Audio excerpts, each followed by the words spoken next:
Brad Hewitt didn't make his money through a startup exit, investing, or some single big windfall. His career path is much more traditional and actually pretty representative of how many large financial organization CEOs build wealth.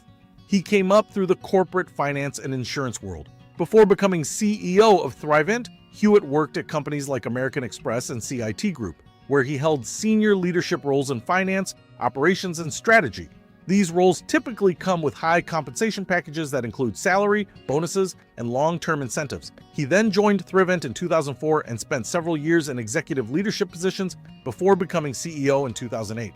As CEO, he led the organization for over a decade, during which Thrivent grew significantly in assets, membership, and product offerings. So where does the wealth come from? Primarily from executive compensation over time.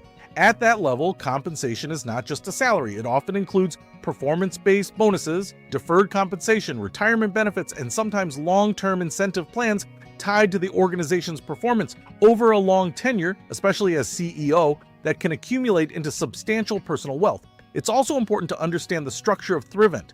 Because Thrivent is a fraternal benefit society, it doesn't have publicly traded stock in the same way a typical corporation does. That means Hewitt's compensation would not have been driven by stock ownership in the same way as CEOs of publicly traded companies, but rather through structured executive compensation packages. There's no widely reported single big moment where he made his money. It was built over decades of senior leadership roles in large financial institutions. In simple terms, Brad Hewitt made his money the traditional executive way, by rising through leadership roles in major financial organizations and earning high-level compensation over a long career.